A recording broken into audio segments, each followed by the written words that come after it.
Bonjour, c'est Solène Alves de Pinot. C'est Jérémy Soufflet. Et vous écoutez La sortie du bois.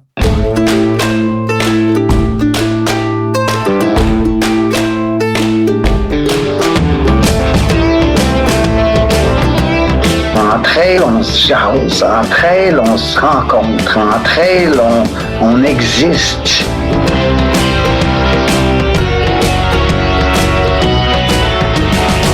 On contrôle pas toujours les situations, mais on peut toujours contrôler notre réaction à la situation.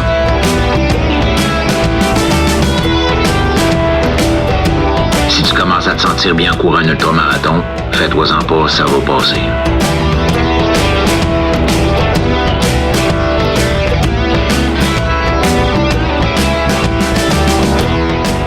C'est la Minute NAC et aujourd'hui, je te parle de leurs produits caféinés. Parce que ceux qui me connaissent, ils savent mon amour que j'ai pour le café. Puis comme j'ai pas l'habitude de traîner ma machine à café dans ma veste d'hydratation ou dans mes drop bags, je me tourne vers les produits NAC. Côté bar, il y a 2 saveurs, Mocha et Macchiato Caramel, qui contiennent chacun 65 mg de caféine. Ça, c'est l'équivalent d'une shot d'espresso, mais bonifié de tous les bienfaits de l'Ultra Énergie en termes de calories, de glucides, de protéines et d'électrolytes. Et dans la gamme caféinée, tu as aussi l'option du gel Ultra Énergie qui se digère encore mieux dans un effort plus intense. Avec ses 35 mg de caféine et ses 27 g de glucides naturels, t'as de quoi passer une belle nuit dans le bois. T'as le goût d'essayer ça? Va sur le nac.com et utilise le code promo pas sorti du bois pour avoir 15% de rabais. PASSORTIDUBOIS. Bon épisode tout le monde.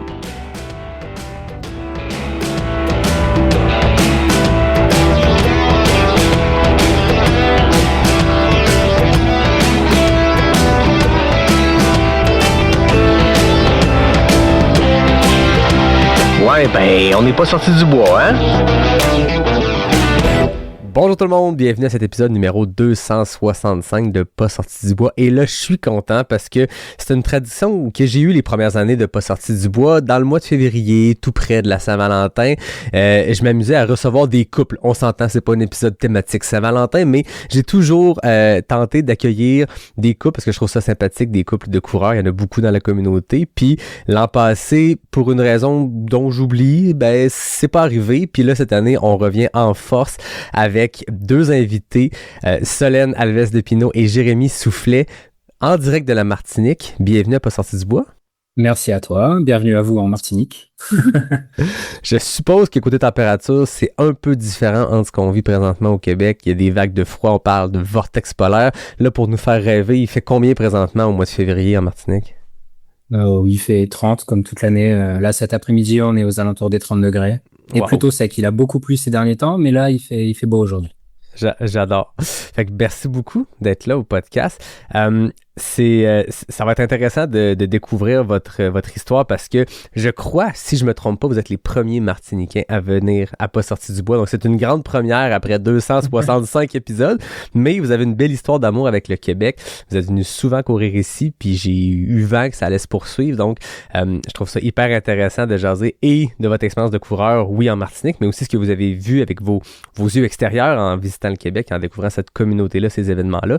Mais avant toute chose, la question la plus importante à Pas sorti du bois, qu'est-ce que vous buvez? Pas grand-chose à part de l'eau, moi. C'est bien? Je suis obligé de t'avouer la passion que j'entretiens pour le rhum.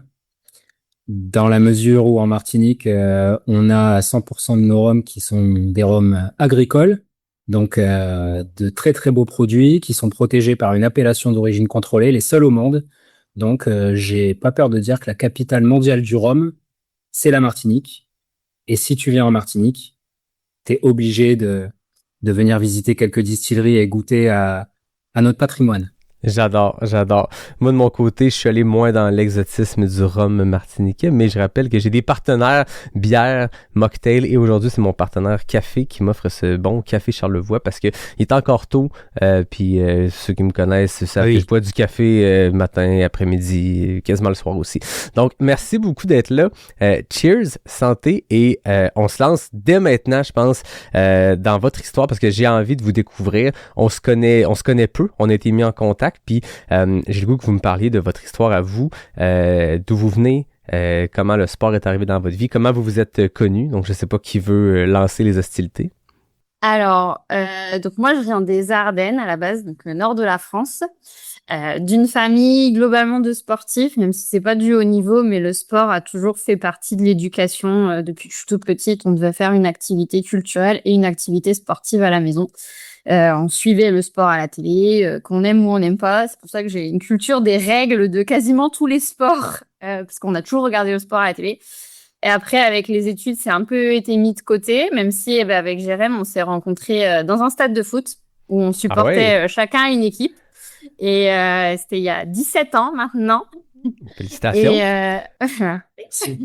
Et, du coup, oui, le trail, c'est venu un peu quand on est arrivé en Martinique. À l'époque, on a commencé par des 5 kilomètres qui était un peu la mode, sans que ça soit péjoratif. On sait juste que c'était une tendance, on va dire, en Martinique, de faire des 5K dans chaque commune. Puis c'est passé, c'est devenu les 10, et puis après, il n'y a rien eu. Donc on a basculé sur le trail. Alors Jérémy dans un premier temps, et moi j'ai commencé un peu à râler, à dire qu'il était jamais là le week-end, parce qu'il y allait avec mon frère. Et assez naturellement, ils m'ont dit, mais on n'a jamais dit que tu n'avais pas le droit de venir, hein. Donc ils m'ont dit, t'as qu'à venir. Et puis j'ai râlé un peu au début, à dire, on n'a pas le même niveau, nani nana. Et puis ils m'ont dit, bah c'est pas grave, on va faire demi-tour, on t'attendra, mais il n'y a pas de problème. Et puis, de proche en proche, on s'y est mis, et puis, jusqu'à faire des ultras, et puis à faire ça maintenant tout seul, puisque mes frères ont arrêté, mais nous, on a continué. Donc voilà. Fait que Il vous faut avez savoir pas... que ces deux frères aînés OK. sont tous les deux aussi d'anciens ultra-trailers qui ont parcouru les distances ultra. Son frère aîné est double finisher de diagonale, Wow. notamment. Et c'est arrivé une fois, ça n'arrivera plus a priori, mais c'est arrivé une fois qu'on s'aligne tous les quatre sur le même départ d'une ligne d'ultra. C'était une Transmartinique. Et qu'on finisse tous les 4. Et qu'on finisse tous les quatre. Ça devait être en 2018. Mais une fois, on a fait une course tous les quatre, la même course. J'imagine que voir... bon, moi, je suis la pièce rapportée, mais que voir trois frères et sœurs aux mêmes lignes d'une départ d'ultra, c'est pas courant quand même. Non, effectivement, c'est très cool. En fait, on Ouais. voit souvent les familles supporter les coureurs. Le bizarre de la famille qui fait des ultras supporté par sa famille qui Tout le l'aime, monde mais est bizarre. qui comprennent pas tout à fait le sport, mais qui l'accompagnent. Mais de voir des frères et sœurs comme ça qui prennent le départ ensemble, c'est une belle histoire à quatre. Fait que là, je comprends que vous deux, ça s'est poursuivi, cette passion-là. Dans le cas de tes frères aînés, ils font plus d'ultra. De ton côté, Jérémy, c'est quoi le moment où t'as découvert ces ultras-là, de voir que ça dépasse les distances typiques de route 5, 10, 21, puis qu'on tombe dans des distances beaucoup plus longues? Écoute, du souvenir que j'en ai, déjà, j'ai commencé le trail. Donc nous, on arrive en Martinique en 2015. On est originaire du nord de la France. On peut pas dire que ce soit une grande terre de trail, hein. C'est plutôt plat dans le coin. Mais en arrivant ici, déjà, l'île te pousse aussi à cette pratique-là parce que une fois que tu as vu les plages, que tu as vu la mer et les distilleries, il faut aller dans la forêt. Il faut aller dans la forêt. C'est ça qui est merveilleux. Ici, on a quand même une jungle primitive extraordinaire. Et à l'occasion des soldes, on s'est acheté une vieille paire de speed cross à l'époque. Le bas de gamme, on s'en fichait parce qu'on n'avait aucune prétention. Et pour quelques euros, on s'est acheté du bonheur à aller courir dans la forêt et respirer de l'air un peu plus frais aussi qu'en bord de mer. Et on a été mordu par la pratique. On a pris un premier dossard, ça devait être un 17 km dans le cadre du Chambéry. Donc on va reparler sans doute de cette course puisqu'en plus c'est le club que Solène a rejoint qui organise cette course.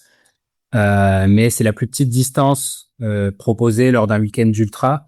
Ça a été notre première course.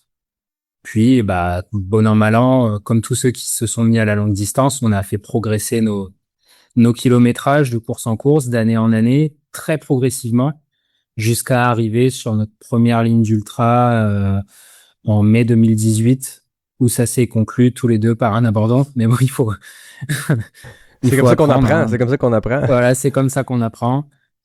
Et ensuite, on a réussi et on a découvert les joies et les peines de l'ultra et c'était lancé. Le coup de cœur était là, puis le coup de foudre, en fait, j'ai même envie de dire. Vous êtes arrivés en Martinique, vous venez les deux du nord de la France. Solène, qu'est-ce qui vous a emmené à déménager en Martinique il y a une quinzaine d'années? On va dire que c'est une histoire familiale, en fait. Ma mère y a vécu quand elle était jeune, mon frère y est né, mon premier frère est venu y revivre. Et en fait, à la fin de mon stage d'ingénieur, il a fallu choisir où on allait vivre en France quelque part et on savait pas. On était là, Annecy, Biarritz. Et mon frère nous a dit, bah écoutez, plutôt que de pas savoir, venez passer 6 mois un peu en Martinique en vacances entre guillemets, et puis vous verrez quoi. Et puis au début on a dit non, après on a dit bon quand même, allez 6 mois, on y va. On a pris le chat, le chien à l'époque, et puis on est parti pour 6 mois. Jérém a assez rapidement trouvé du travail. Moi, à la fin, on m'a proposé de continuer en CDI.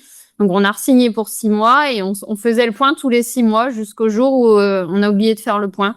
Et puis, en fait, après, on s'est dit, bah, on déménagerait bien. Et puis, de déménager, on a acheté un appart. Et puis, bah, maintenant, c'est pas qu'on se voit plus partir, mais on est très bien ici. Donc, La vie est bonne en Martinique.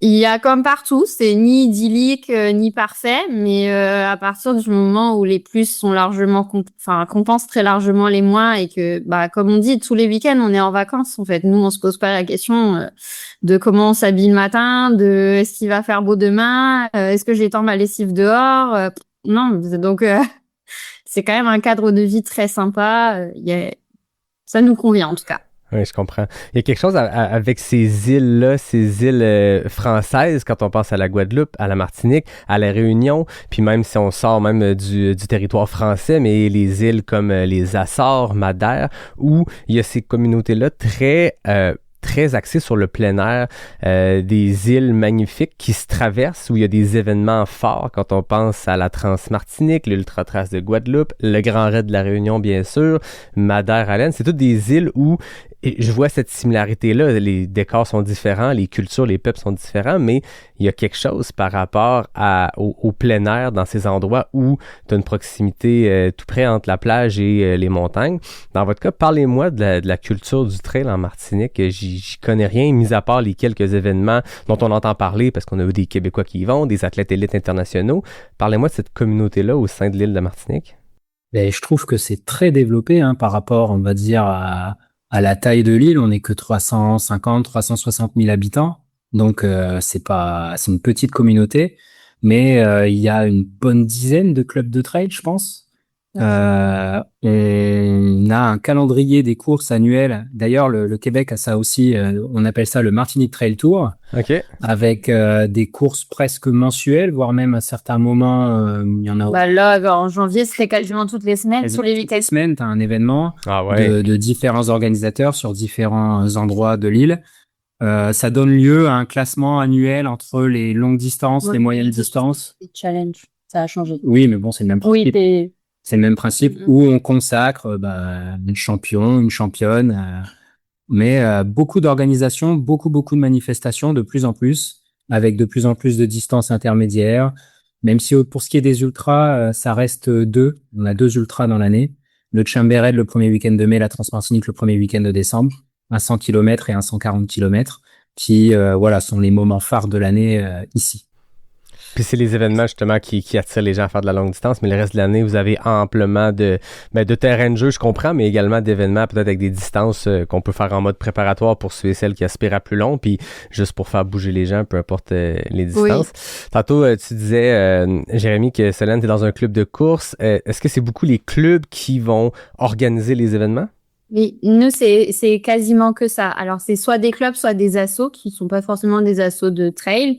Mais il y a très peu de, j'ai pas envie de dire une bêtise, mais il y a très peu d'événements organisés par une commune. J'en ai pas en tête. Sur route, oui. Et sur route, oui, voilà. Mais même sur route, c'est beaucoup d'assos qui font vivre ça. En fait, chaque club organise 2, 3, 4 courses dans l'année, et c'est ça qui fait la densité entre guillemets. Et après, ce qui est très bien aussi, c'est que depuis quelques années, il y a des formats randonnés. En fait, chaque petite, entre guillemets, distance, ça permet aux gens de s'initier, de rentrer, de voir ce que c'est, de voir si ça plaît, sans être dégoûté, et puis de bénéficier quand même d'une organisation qui... Enfin, moi, je trouve il y a beaucoup de sérieux dans les organisations. C'est toujours bien organisé. Après, il peut y avoir des ratés de balisage, de ceci, de cela. Mais globalement, il y a rien à envier à nulle part ailleurs, quoi. C'est vraiment bien staffé, bien rodé, bien encadré. Ouais.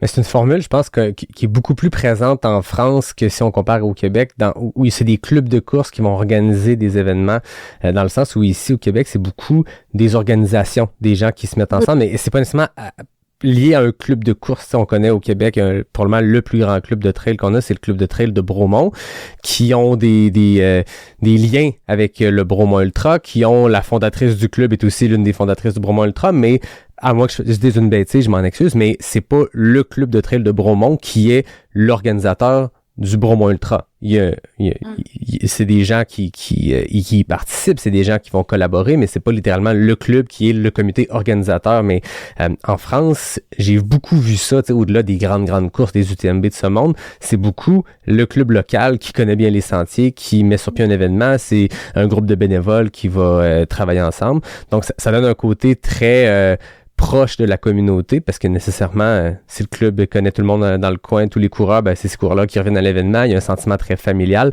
Je suppose que c'est un peu ça qui se passe dans vos événements en Martinique. Ouais, puis avec une belle entente, une belle coordination entre les clubs qui se marchent pas sur les plates-bandes. Tout est plutôt bien rodé dans l'année sur la périodicité des courses, etc. Et tout se fait dans une bonne entente. Tous les clubs ou presque se parlent. Oui. Donc non, et tout le monde participe aux manifestations des autres en envoyant beaucoup de monde, des équipes. C'est pour ça aussi qu'on est une vraie communauté ici, on se connaît tous et c'est vachement appréciable. Mais pour revenir à ce que tu disais, oui, par exemple, nous, ce week-end, on a participé à la Mythique. Donc, c'est organisé par le club Chambéred. C'est l'équipe terrain du club Chambéred qui va faire sa reconnaissance de parcours, qui demande les autorisations à la mairie.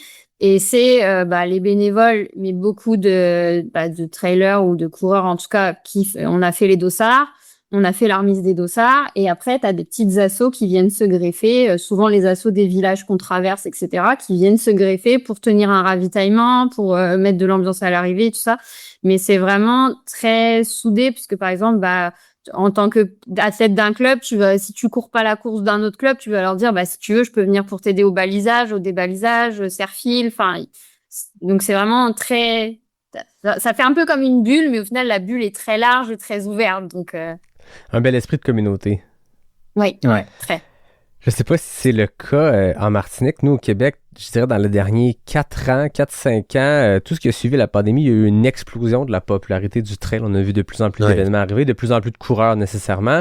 On le quantifie souvent en événements, mais il y a bon nombre de coureurs de trail qui ne participent pas aux événements. Mais il y a plus de monde dans les sentiers. Il y a cet engouement-là. Ça se passe comment en Martinique? Est-ce que vous avez ressenti ça aussi dans les dernières années, une augmentation de la popularité? Parce que on le sent à l'échelle mondiale. Moi, je parle de ce que je connais au Québec, mais plus d'événements, plus de coureurs. On s'intéresse à ce sport-là qui avant était un peu réservé pour reprendre les termes de mon invité de la semaine passée, Jay Saint-Amand. C'était un sport de bébites, de quelques hurluberlus qui stationnaient leur pick-up près du sentier puis qu'on perdait dans la forêt pendant des jours. J'exagère un peu le truc, mais vous comprenez? Non, ça s'est vachement démocratisé aussi, parce que les plus jeunes se mettent au trail là où avant on commençait tard. On a plus de jeunes. On a aussi moins de spécialistes route, quand bien même des gens font de la route, sont bons sur la route, veulent être compétitifs sur route. Dans leur entraînement, ils intègrent aussi le dénivelé, les trails. Donc on voit aussi les assos d'athlétisme venir inscrire leurs athlètes sur nos trails, ce qui se faisait pas forcément avant.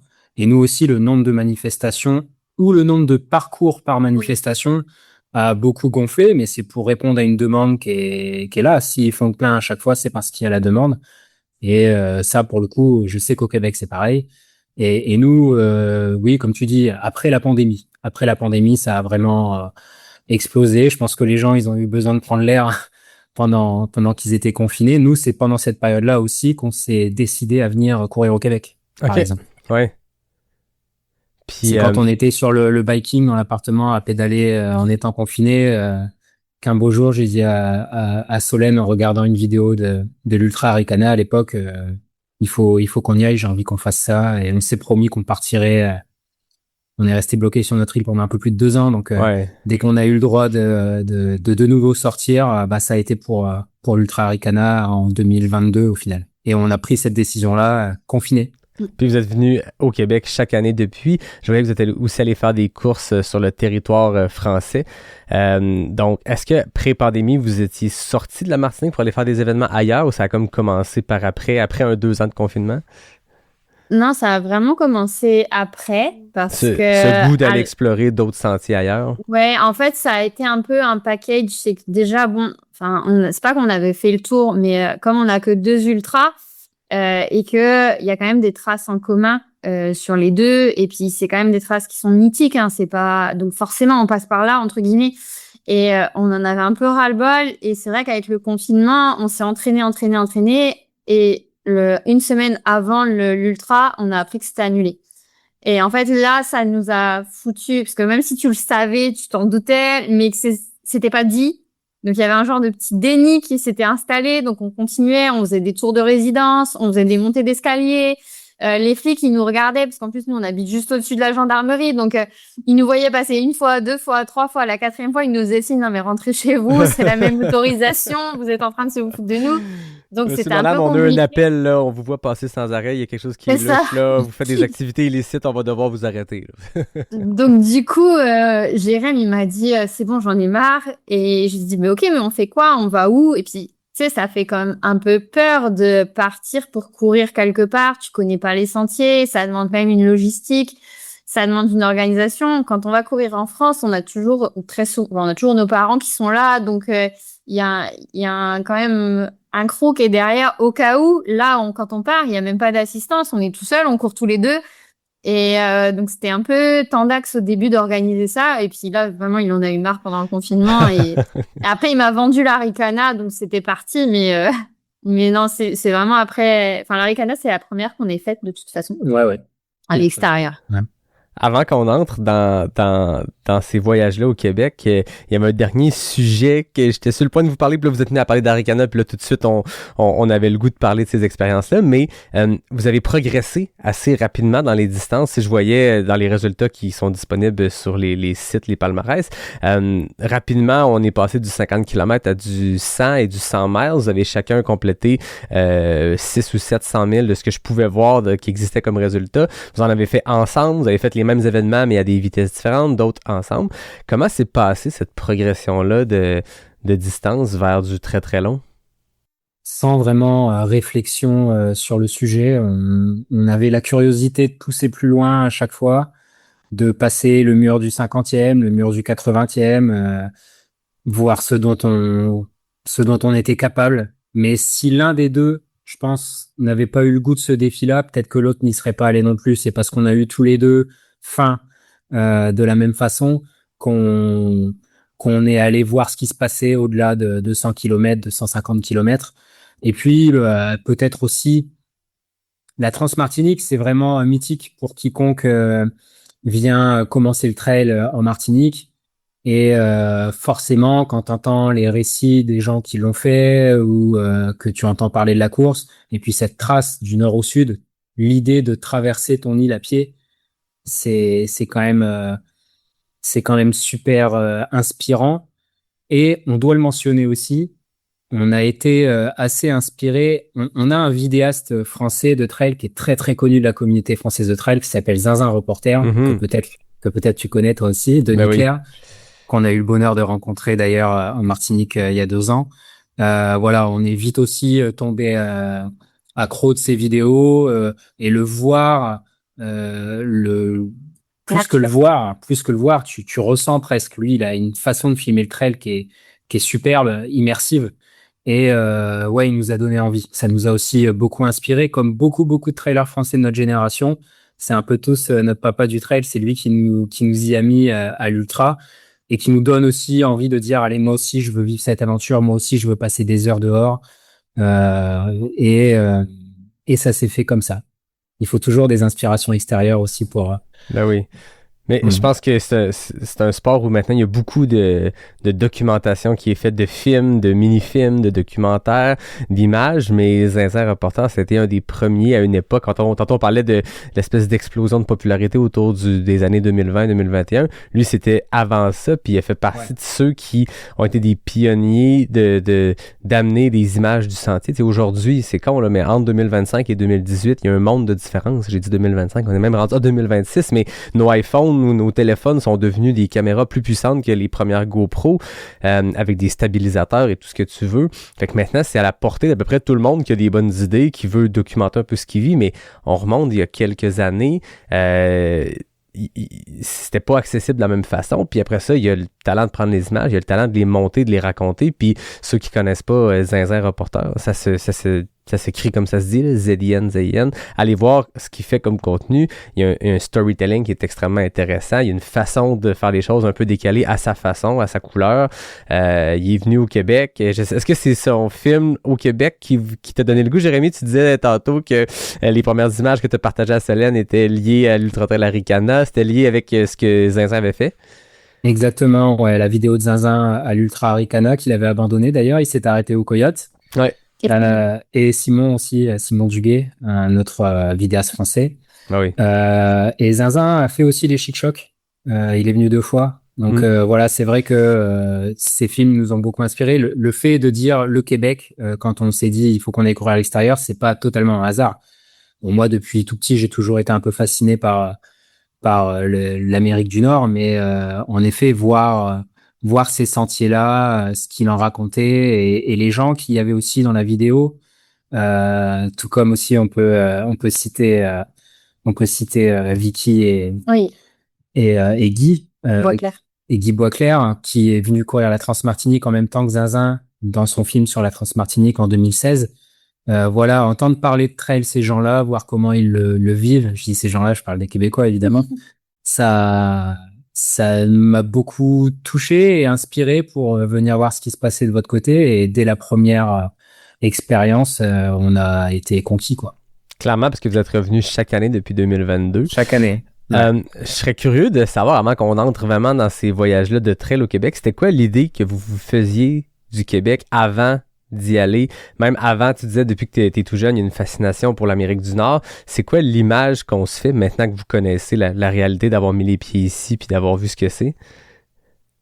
Ben, je crois que dans l'imaginaire français, en tout cas, moi, mes parents, le rêve américain, ça les fait pas du tout rêver. Mais par contre, il y aurait presque le rêve canadien, c'est-à-dire d'être dans un endroit où tout le monde est sympa, où t'as la ville, où t'as des grandes étendues, des grandes forêts, des grands lacs. T'as l'été indien, t'as les couleurs qui sont formidables en automne, t'as la neige qui est formidable en hiver, le paroxysme des saisons, etc., etc. Et c'est ce qui nous a marqué quand on est arrivé la première année.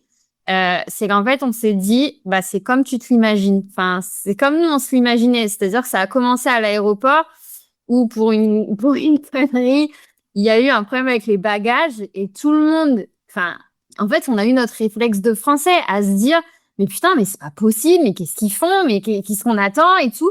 Et on voyait les gens à côté de nous qui étaient là, qui attendaient, qui discutaient, et qui étaient calmes alors qu'ils étaient en train de rater leur correspondance, et en fait, on est arrivé à l'hôtel, dans le Airbnb la première ou la deuxième nuit, on a expliqué ça, et la dame nous a dit, mais à quoi bon s'énerver? Ça aurait changé quoi qu'on s'énerve? C'était à quoi bon? Et on s'est dit, bon, d'accord. Et en fait, tout de suite, on était confrontés à ce qu'on avait vu, à ce qu'on pensait, c'est-à-dire des gens sympas, des gens calmes, ça veut pas dire des gens naïfs ou quoi, hein, mais voilà, tout notre opposé, en fait. Et après, quand on a fait les premières randonnées, on a dit, ouais, ok, en fait, c'est ce que tu t'imagines, c'est ce que tu vois sur les cartes postales. Alors après, il y a sans doute des choses qu'on n'a pas vues, qui sont critiquables, comme partout.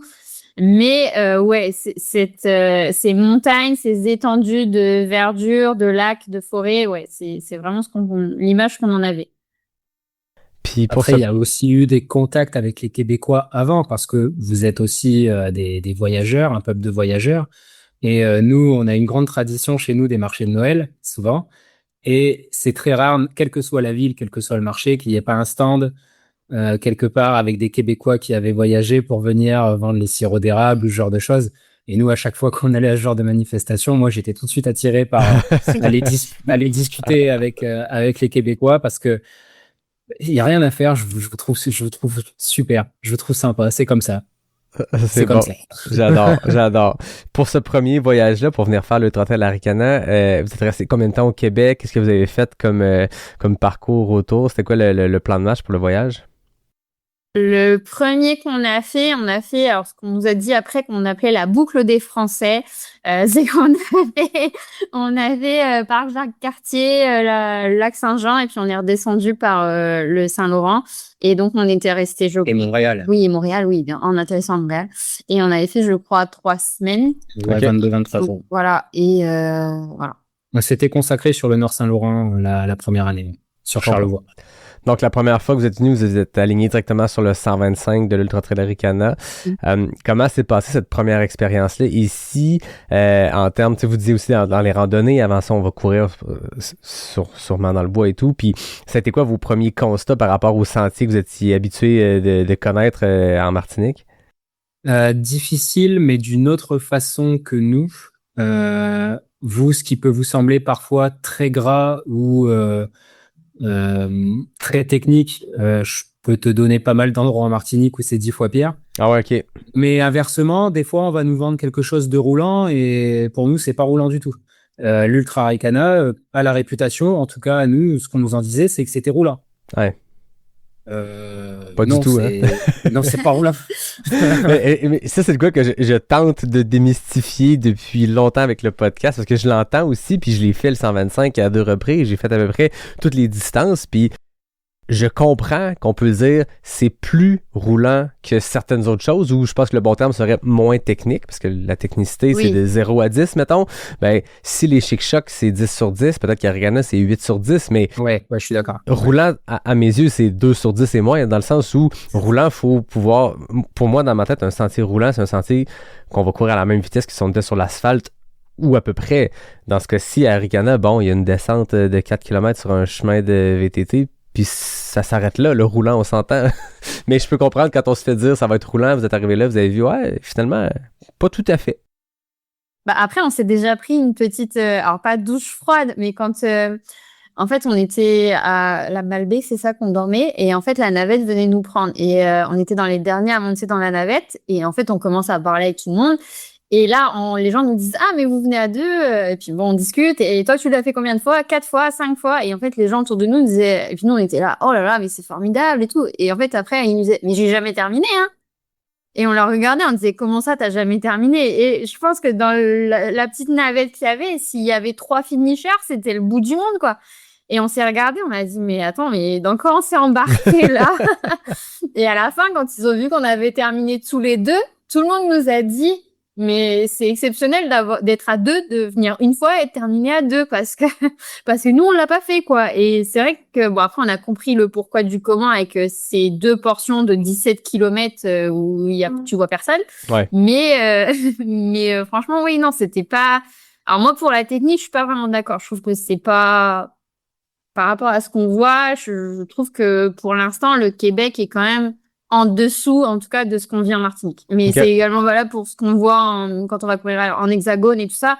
Je trouve qu'il y a rien qui équivaut à la Martinique. Mais je pense que c'est peut-être un des facteurs aussi qui a fait que cette première fois est un succès pour vous deux, parce que Oui. j'ai pas les chiffres exacts, mais c'est environ une personne sur 2 qui prend le départ, qui va Oui. terminer l'UTHC 125.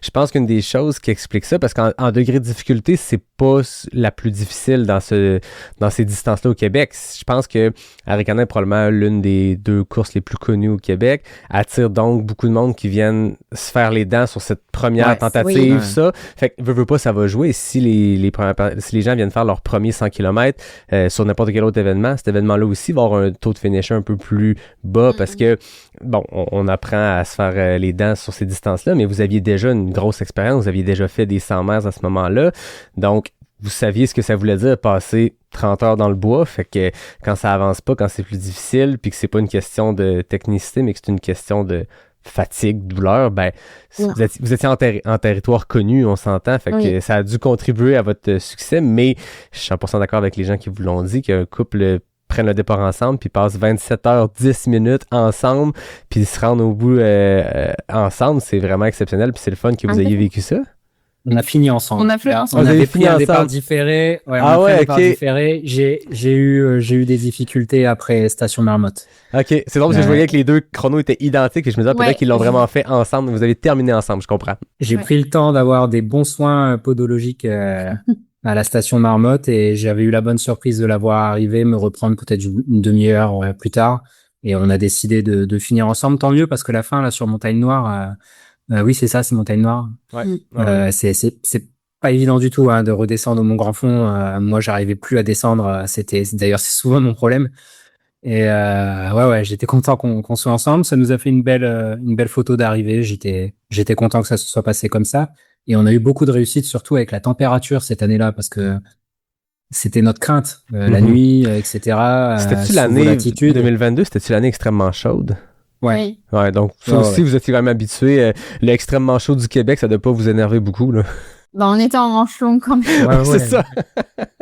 Et la nuit, moi, j'étais la seule qui a ressorti la doudoune, enfin, pas la doudoune, mais la veste, les gants, le bonnet. Et tout le monde me disait, mais non, mais on court en short, là, c'est bon, il fait 7 degrés. Et je dis, ouais, moi, il fait 30 normalement. Ouais, c'est ça, exact. Mais chacun se connaît aussi comme coureur. Puis encore là, ce que tu dis là, ça semble anodin quand on a de l'expérience de se vêtir ça puis pas écouter ce que les autres disent. Mais des fois, c'est une erreur que les gens vont faire. Puis dans ces courses-là où il y a des grosses variations de température, c'est ça qui peut faire toute la différence entre un succès puis un abandon. C'est le corps peut aller très bien, la nutrition va très bien. Si tu perds ta température puis tu sais, je veux dire, quand tu as un ravitaillement puis un feu pour te réchauffer, tu peux reprendre tes esprits, mais quand tu es au beau milieu d'un segment puis que tu tombes en hypothermie, c'est souvent là que ça part en vrille.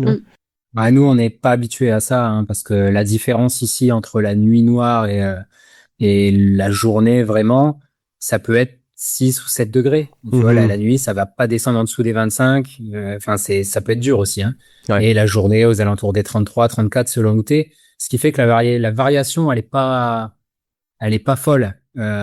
Et quand tu vas courir sous tes latitudes à toi, nous, il faut qu'on s'habitue à ça. C'est pour ça qu'on arrive aussi quelques jours avant la course quand même, parce que ça peut être une difficulté. C'est une dépense calorique supplémentaire aussi, de thermoréguler son corps. Donc, on fait attention à manger un peu plus. On mange beaucoup plus quand on est au Québec que quand on est ici. Et c'est des difficultés pour nous de la même façon que quand les Québécois, et ils viennent souvent en masse d'ailleurs, courir nos courses en décembre, se retrouvent en difficulté dans nos champs de Cannes en plein après-midi de décembre sous 35 degrés. C'est Geneviève Asselin-Demers pourra t'en parler. Ben oui, mais on s'entend que l'acclimatation qu'on peut vivre, parce que oui, le Québec, il y a quelques journées chaudes dans l'été, puis on peut s'habituer à un certain 25-30 degrés, mais rendu en décembre, on a tout perdu cette acclimatation-là. Depuis, ça fait 2-3 mois qu'on a plus ces températures-là. Côté type de terrain, puis là, je parle pas nécessairement du côté technicité humide et sec, mais ça reste qu'en Martinique, vous avez des sommets qui dépassent les 1000 mètres, vous avez, je sais pas si c'est des bons degrés de pente, mais au Québec, c'est des dénivelés qui d'habitude impressionnent peu les coureurs qui viennent des endroits beaucoup plus montagneux, mais c'est différent. On va pas faire 4 sommets dans une course, on va en faire 14, mais c'est des petites buttes qu'on alterne. Est-ce que ça vous a marqué? Est-ce que ça vous a challengé, ce changement-là de dénivelé qui se vit complètement différemment? Nous, en fait, en Martinique, la spécificité qu'on voit par rapport à ailleurs, c'est que c'est droit dans la pente. C'est-à-dire, nous, on fait pas un petit serpentin pour essayer d'atténuer le truc. Non, c'est tout droit, c'est pas long, ça fait 2-3 kilomètres, mais c'est pas rare qu'on se prenne des pentes à 14, 15, 20% dans la tronche. Encore là, dimanche, il y a un moment donné, c'était un mur, il y avait des cordes, et en fait, tu montais plus en rappel qu'autre chose, quoi. Mais après, moi, c'est vrai que c'est usant aussi quand on court au Canada, parce qu'en fait, ça fait plus ce qu'on appelle des tape-cul, en fait, tu vois. C'est que de la relance, tu sais pas vraiment si ça court ou ça court pas, parce que quand t'as un niveau qui est un peu moyen, tu te dis, bon, en vrai, c'est courable, mais je vais bouffer de l'énergie, et il y en a encore plein derrière, donc c'est vrai que t'es toujours dans la négociation à te dire, c'est pas si dur, mais quand même. Enfin, et moi, je me rappelle quand même que le Mont des Morios, c'est bien monté. Oui, il va bien. Je m'en suis bien souvenu quand même. Et même sur le sentier international des Appalaches, il y a aussi quelques bons petits radars. Mais vous avez des massifs qui nous rappellent un petit peu, si on fait le parallèle avec la France, un petit peu les Vosges ou le Massif central. Ça ressemble assez, même dans la typicité des essences de bois, les forêts, etc. Ça ressemble assez aux Vosges, un petit peu. Donc c'est quelque chose qu'on connaît quand même. Mais c'est vrai que quand on en a discuté après, quand on est venu pour Forillon, etc., qu'on nous a parlé du Mont Albert, etc., qu'on nous a vendu ça comme ça va être horrible, vous allez voir, ça va être tellement dur et tout. Et on l'a fait, on s'est dit, bon, ça va, quoi. Vous avez retrouvé des sensations que vous connaissez. Voilà, mais ça reste propre, en fait. C'est surtout aussi ça qui fait la différence, c'est que les sentiers sont propres. Alors, chez nous, il y a toujours des racines partout, de la boue. Donc, c'est un peu plus engageant, on va dire. Après, on a quand même eu pas mal de réussites sur chacune de nos visites en termes de température. Ouais, il fait toujours beau. Jusqu'à présent, on a de la chance. Ouais. On a de la chance. Bah, regarde Gaspésia l'année dernière. Ah oui, c'était magnifique. Là. Une des éditions les plus sèches qu'ils aient eues de ces dernières années, pourvu qu'on ait la même chose au mois de juin. Ouais, c'est ça, exact. Mais c'est ça, c'est que les variations de température peuvent arriver, mais c'est souvent en situation de haute montagne, puis on en a peu, tu sais, nous, ça va être dans le parc national de la Gaspésie, un peu dans Charlevoix, où ça va être un peu plus changeant, mais je pense que dans des endroits où il y a de la vraie haute montagne, ça change en un claquement de doigts, puis on est ailleurs. Est-ce que vous avez eu l'occasion, parce que là, on va revenir, vous êtes allé à 3 reprises en Gaspésie, vous y revenez l'an prochain.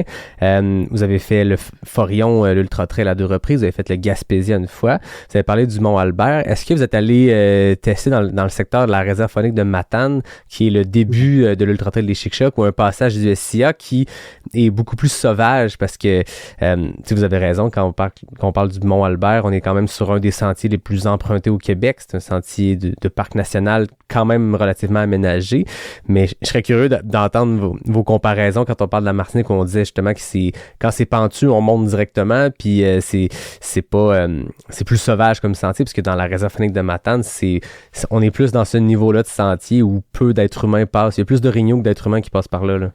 Et justement, le souci, c'est qu'à chaque fois qu'on y allait, c'était pendant le début de la période de chasse. C'est vrai. Ouais, on pouvait pas. Donc, c'est un coin qu'on n'a pas fait. On a beaucoup fait le parc national de la Gaspésie, mais sans aller jusqu'à la réserve faunique de Matane. On peut pas. Ouais. Ça colle jamais bien. Là, j'avoue qu'en septembre, quand on est là pour Forillon, c'est la chasse qui commence, puis là, c'est un secteur à éviter absolument. C'est ça. Parlons-en de cette découverte-là de la Gaspésie, mais avant qu'on s'y plonge, on va prendre une pause pour un message d'un partenaire, puis on se parle de l'autre côté. On va se le dire, là, une saison de course, ça se prépare pas en panique à 2 semaines de ton premier événement. Ça se prépare maintenant, tranquillement, sortie après sortie. C'est le moment idéal pour bâtir ton kit de trail. Tester des nouveaux espadrilles, ajuster ta veste d'hydratation, tester tes couches techniques, puis voir ce qui fonctionne vraiment pour toi. Avec Altitude Sport, tu as accès à tout ce qu'il faut pour préparer ta saison 2026 comme du monde. Espadrilles, vêtements spécialisés, accessoires, montre GPS, tout ça au même endroit, puis en ligne. Puis l'avantage, c'est que si quelque chose ne fait pas pendant tes tests d'entraînement, tu peux le retourner facilement. Pas besoin d'imprimante, juste un code QR. La livraison se fait le lendemain partout au Canada, puis pour les coureurs de Montréal, ça se fait le jour même. Fait que commence ta saison avant même qu'elle commence. Va sur altitudesport.com, utilise le code promo pas sorti du bois pour profiter jusqu'à 20% de rabais sur ta première commande. PASSORTIDUBOIS. Le lien et les conditions sont disponibles dans la description de l'épisode d'aujourd'hui. En Gaspésie, le trail, c'est pas juste pour les ultras, c'est pour tout le monde. Que tu voyages en famille, entre amis ou avec ton club de course, les événements Gaspésia ont réussi quelque chose de rare, offrir du plaisir sur les sentiers pour tous les niveaux. Des courses pour les moussaillons, des distances d'initiation, des formats intermédiaires pour se dépasser, puis des ultras de 100 et 160 km. Résultat, pendant que certains vivent leur première ligne de départ, d'autres s'élancent sur leur course A de l'année, puis tout ce beau monde-là se retrouve au même endroit, dans une ambiance unique. À Percé comme à Gaspé, chacun choisit son défi à son rythme selon ses envies. Peu importe la distance, l'expérience gaspésienne est là. Paysage grandiose, organisation solide et esprit de communauté. Puis si tu as le goût de devancer le plaisir, l'équipe organise aussi la série Trail Polaire Gaspésia avec des événements hivernaux un peu partout dans l'est du Québec. Puis là, pour te convaincre de passer à l'action, Jeff Tapp et son équipe t'offrent 20% de rabais sur ton dossard 2026 à l'Ultra Trail Gaspésia ou l'Ultra Trail Forillon avec le code promo PSDB. Tous les détails sur gaspésia.org. De retour avec Solène et Jérémy. On arrivait sur le sujet de la Gaspésie parce que on a parlé de cette histoire d'amour-là avec le Québec. Ça fait 4 années consécutives que vous quittez la chaleur de la Martinique pour venir dans le fret du Québec, ou en tout cas dans des températures plus douces. Là, j'ai remarqué que vous êtes venu à 3 reprises faire des événements Gaspésia, des courses en Gaspésie. D'abord Forillon, ensuite le Gaspésia. Parlez-moi de ce coup de cœur-là avec ces événements-là organisés par Jean-François Tapp. Déjà, la Gaspésie en elle-même, enfin, c'est assez rigolo parce que quand on en a parlé à ma mère qui a jamais voyagé en dehors de l'Europe, première chose que j'ai dit quand on lui a dit qu'on allait en Gaspésie, moi je m'attendais à mais c'est où, mais c'est quoi? Enfin, je pense que pour les Français, c'est pas forcément une connue. Et ma mère m'a tout de suite dit, oh, la Gaspésie, mais c'est le plus bel endroit du monde. Et je lui dis, mais comment tu connais ça? Pourquoi tu connais la Gaspésie? Alors après, j'ai compris que c'est grâce à une émission française de Ok. pêche, etc., que ils avaient fait des émissions en Gaspésie. Elle a peut-être vu Jean-François. Hein. Puis quand tu vois Je sais pas. Jean-François, on n'est pas surpris que la réputation de la France pour la Gaspésie soit aussi bonne. Et donc, du coup, je me suis dit, bon, bah, c'est marrant, ça va être chouette. Et c'est vrai qu'après, à chaque fois qu'on prépare un ultra ou on sait à peu près les dates auxquelles on peut partir avec nos boulots, je fais la liste à Jérém des ultras que je trouve. Et lui, il avait noté celle-là. En plus, c'était la première édition. Mhm. Et Vraie première édition. Parce que Ouais. la précédente, bon, ça a été une fausse première, malheureusement. Ouais. Malheureusement. mais ouais, on est tout de suite, on a tout de suite matché avec le lieu, parce que bon, vu que nous on couple ça à des vacances, faut quand même que le lieu soit sympa autour. Et puis bah après, une fois que t'es venu une fois, que t'as rencontré Jean-François, c'est compliqué de pas revenir. Hein. Puis j'ai vu aussi que cette première tentative-là sur l'Ultra Trail Forion, sur le 100 000, c'est soldé en abandon. Donc, je suppose qu'il y a un goût d'une revanche d'y revenir qui doit être encore plus fort. Qu'est-ce qui s'est passé lors de cette première tentative-là? Ben, en ce qui me concerne, j'ai eu pour la première fois, on parlait de technicité de sentier tout à l'heure ou de difficulté physique. Les 2 fois où j'ai abandonné vraiment sur une blessure physique, c'est 2 fois au Québec. Donc, il n'y a pas de hasard, c'est sans doute quand même que c'est difficile. Et la première année, pour la première fois, j'ai eu bon, la blessure typique du trailer, le TFL gauche, qui m'a fait mal. Je pense que tu peux marcher, grimper, descendre. S'il te reste 10, 20, 30 kilomètres, tu joues le jeu. Quand il en reste 110, bon, ça n'a plus beaucoup de sens. Donc moi, je me pense suis que arrêté les conséquences peuvent être d'autant plus grandes. Ouais, c'est ça, il Marcher faut 20 respecter km son- sur une bandelette, Ouais. ça se gère pour avoir un finish, mais 110, tu serais peut-être pas là encore pour nous en parler. Ouais, et puis j'aurais été cut par les barrières de toute façon. Donc c'était voilà, il faut respecter son corps aussi. Hein. Ben oui, ben oui. On est fou, mais pas trop. Et donc je m'étais arrêté à un lieu formidable que j'ai découvert ce jour-là, la Pointe à la Renommée. D'ailleurs, on y est retourné visiter ensuite. C'est un de nos endroits préférés au monde. C'est incroyable. Et c'est là que j'ai vraiment fait la connaissance de Jean-François, puisque c'est lui qui est venu me récupérer avec Marie-Ève qui suivait pour tout trail la course. C'est là Ah oui. que je les ai rencontrés. J'ai passé l'après-midi avec eux dans le Tacoma de Jean-François. Et j'ai observé pour la première fois le travail d'un directeur de course pendant son événement, à savoir courir partout, tout le temps. Je pense qu'on a fait 3 fois la Gaspésie, ou en tout cas pas la Gaspésie, mais 3 fois la route entre Rivière-Ornard, Forillon, à remettre une balise par-ci par-là, à aller voir la tête de course à un autre endroit, à remettre un ravito, à courir absolument partout avec une énergie que j'avais jamais vue chez quelqu'un, je crois. Je pense qu'il m'a plus fatigué alors que j'étais assis à l'arrière de la voiture et que je courais plus que pendant la course, tellement il s'arrête jamais. Je me suis dit, mais qu'est-ce que c'est que ce mec? Et bon, on a discuté. Ils ont montré beaucoup d'intérêt aussi, forcément, et de curiosité pour nous, pour la Martinique. Ça a matché tout de suite. Et j'ai su, alors qu'on était encore sur l'événement que je venais d'abandonner, que je reviendrais, ne serait-ce que pour ça. Je m'attendais pas forcément à ce que ce soit l'année d'après. Mais étant donné qu'elle a été contrainte à l'abandon elle aussi un peu plus tard, ça a été évident, alors qu'on n'avait même pas repris l'avion pour rentrer, qu'on reviendrait l'année suivante. L'esprit de revanche, oui, mais il n'y a pas que ça. Il y a aussi l'envie brute de revenir, de voir la fin du parcours et de vivre l'aventure à 100%. Et c'est ce qu'on a fait et on n'a pas regretté. Le coup de foudre était là, là. Ouais. De ton côté, Célène, qu'est-ce qui s'était passé sur ce 100 000-là? En fait, même s'il avait fait beau pendant la course, les journées d'avant, apparemment, il avait beaucoup, beaucoup plu et ça avait d'ailleurs mené à des bifurcations, des changements d'itinéraire. Et en fait, à un moment donné, pendant la nuit, moi, j'ai pas de bâton. et j'ai cru qu'on traversait une flaque d'eau. Et en fait, le type devant moi me dit non, mais c'est une rivière et il y a un ponton normalement ici. Et en fait, il y avait bien un ponton, sauf que moi, sans bâton, je voyais pas les lattes du ponton, donc je voyais pas où je devais mettre les pieds.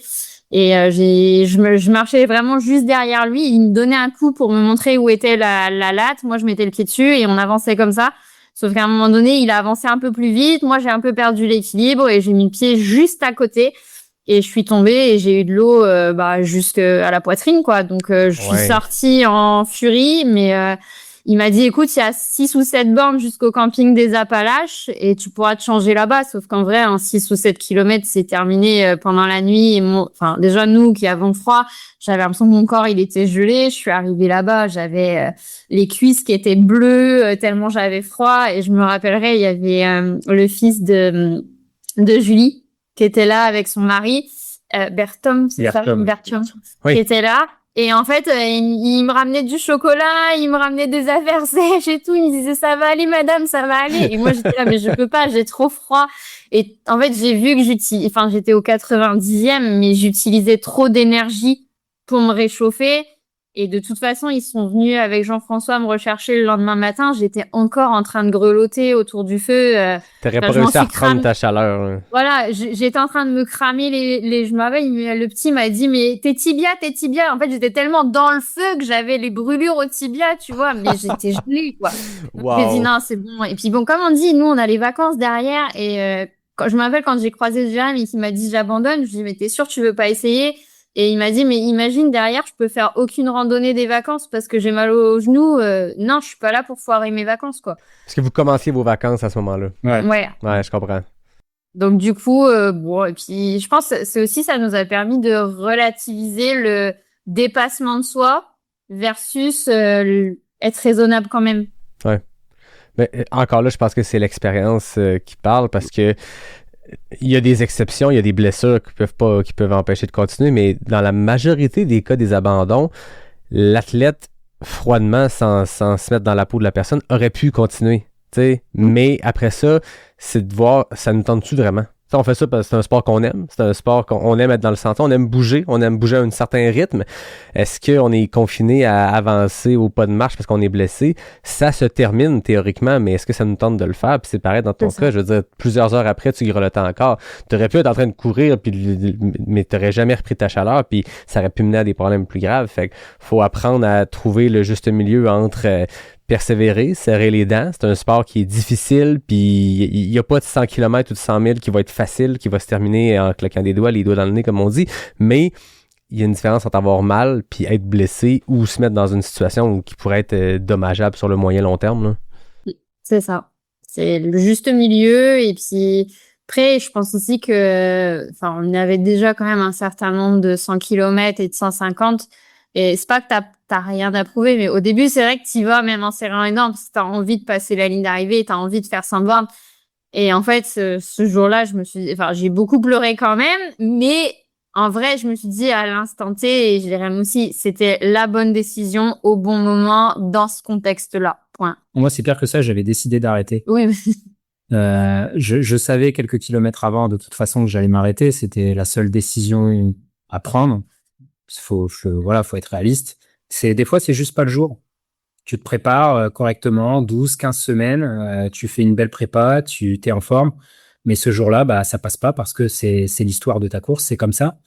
Et j'avais croisé 2 dames qui descendaient vers Pointe-à-la-Renommée, vers le phare, qui me voient passer tout seul avec un dossard, qui me demandent s'il y a une manifestation sportive. Je dis oui, il y a une manifestation sportive, ouais. Et j'ai sans qu'elles me le demandent, je leur ai dit, mais vous savez, pour moi, c'était la dernière. Hein. De toute façon, j'arrête, c'est terminé. Et j'avais dit la même chose à Marie-Ève, d'ailleurs. Elle en sourit encore aujourd'hui parce qu'à chaque fois que je suis contre un abandon, je me dis que c'est parce que c'est un message, que c'est le dernier. Et puis le lendemain, on a déjà oublié. Le lendemain, j'ai déjà envie de me projeter sur un autre défi. Mais là, ce jour-là, j'étais décidé. Je m'étais dit, je fais comme ses frères. Voilà, c'est ma fin, c'est terminé. J'arrête. Et évidemment, l'année d'après, on était au départ. Voilà. Mais l'échec, c'est pas d'abandonner. L'échec, c'est d'avoir dit que t'allais arrêter, puis là, de continuer. Fait que ça, c'est lamentable comme échec. Tu recommences tout le temps. Ouais. C'est un beau problème, Je tiens pas parole. Ben, si c'est juste pour ça, ça va très bien. Je pense qu'on t'encourage à continuer de pas tenir parole. Fait que là, vous êtes revenu en 2024. Vous avez retenté ce même 100 000-là, puis là, ça s'est conclu d'une autre façon complètement. C'est ça. Moi, j'ai vécu ce qui reste à ce jour ma plus belle expérience d'ultra à cette occasion-là. Ah ouais. Que ce soit pour le terrain, l'aventure proposée, les copains, les copines aussi, parce qu'au final, on est combien à avoir fini? C'était la 8 ou 9. Et je me souviens de chacun d'entre eux parce que on a vraiment partagé un truc. En plus, on était content de voir Marie-Ève au départ. Elle a fait l'Ultra Forillon cette année-là qu'elle a gagné. Ben oui. D'ailleurs, les deux seules femmes cette année-là à avoir fini, c'est Solène et Marie-Ève. Et au-delà de ça, voilà, ça répond vraiment à toutes mes attentes en termes de trail et d'ultra cette course. C'est l'antithèse totale. On parlait de l'UTMB tout à l'heure. Alors zéro critique sur l'UTMB, etc. C'est sûrement formidable, mais je cherche tellement sur les très longues distances l'introspection, la solitude, le calme de la nature, etc., que le fait d'être assez peu au final sur les événements Gaspésia sur 100 miles, je crois que JF il limite à 30, il me semble, c'est Dossard, que ce soit sur le Gaspésia 100 ou sur Forillon, tu te retrouves quand même facilement vite seul, avec tes réflexions, avec la nature, et c'est exactement ce que je cherche. Et quand en plus de ça, c'est dans un cadre aussi incroyable que le SIA, que la 132, que le parc national de Forillon, courir à côté des phoques, ce genre de choses, c'est extraordinaire, c'est des souvenirs pour la vie. Et ça, Jean-François et les événements gaspésiens en général, on les remerciera jamais assez de nous offrir l'opportunité de vivre ce trail-là, qui est encore assez nouveau au final par rapport aux événements du Québec. Et moi, à chaque fois que j'en parle, j'encourage vraiment tout le monde, québécois ou extérieur, à aller goûter à ça et tenter cette aventure-là parce que c'est vraiment, ça marque une vie, vraiment. C'est extraordinaire. Extraordinaire. Mais c'est quelque chose qui se réplique pas ailleurs. Tu sais, chaque événement de course a sa propre identité, mais là, c'est vraiment un dépaysement total pour à peu près tout le monde, sauf ceux et celles qui vivent peut-être exactement dans cette région-là, mais n'importe qui vit pas en Gaspésie directement sur le bord de la plage, puis qui sait pas, ça fait pas partie de son quotidien, c'est un dépaysement total. Puis je me rappelle, Jean-François a déjà raconté sur ce micro-ci que il pensait créer ces événements-là comme étant des courses, je sais pas comment il les appelait, mais c'est une course bucket list, une course que tu fais une fois dans ta vie, que tu te dis, ah, moi je cours en trail au Québec, puis une fois, il faut que j'aille faire percer. Puis finalement, ce qui se passe, c'est que les gens reviennent et reviennent et reviennent. Fait que c'est plus juste une course destination que tu fais 10 heures de voiture pour t'y rendre, 10 heures pour revenir, puis une fois que c'est fait, tu passes au prochain. Il y a un coup de cœur qui se fait. Je pense qu'il y a des gens qui vont le faire en se disant, OK, c'est un incontournable, je vais aller le faire une fois, il faut que je le vive, puis finalement, ils reviennent année après année parce que justement, c'est une expérience d'un dépaysement total. Ce que Jean-François et son équipe crée comme moment au-delà même de la course, tu sais, les départs, Jeff dit toujours le broche à foin de luxe, mais à mes yeux, moi, c'est du luxe, c'est beaucoup plus de luxe que de broche à foin, mais c'est à la bonne franquette. C'est Jeff qui donne le départ, il est en salopette, puis il n'y a pas une grande arche, tu sais, avec le côté glamour que certains événements vont faire. Alors, on est complètement à l'opposé de ça, mais toujours dans un cadre qui est enchanteur, toujours dans un cadre qui est sécuritaire. On se sent jamais laissé seul au fond des bois face à la nature. Tu sais, je veux dire, il y a un accompagnement autour, il y a un encadrement, mais au final, comme tu le dis, Jérémy, il y a moins de participants sur les longues distances, fait que ça permet d'avoir des moments de solitude qui, pour avoir parlé à plus de 200, 300 quelques invités à travers les années, je pense que c'est ce qu'on aime aussi. On aime connecter avec les autres humains, on aime se retrouver seul contre la nature et contre nous-mêmes. Exactement. Mais c'est ça la réussite la grande réussite, l'une des grandes réussites de Jean-François, au-delà de l'engagement pour la Gaspésie et tous ces autres événements à travers son entreprise, c'est que tu disais à la bonne franquette, oui, mais très professionnel malgré tout. Beaucoup de professionnalisme dans tout, dans l'organisation, dans le staff. C'est pas la grosse machine de l'Ultra Ricana, par exemple. C'est beaucoup plus copain, beaucoup plus restreint. mais il a réussi à fédérer autour de lui à la fois une communauté de coureurs, mais aussi les gens qui viennent avec lui sur Gaspésia événements, ou même si c'est pas pour courir, t'as des gens qui sortent de Sherbrooke pour aller en Gaspésie l'aider, ne serait-ce que quelques heures sur ses courses. Tout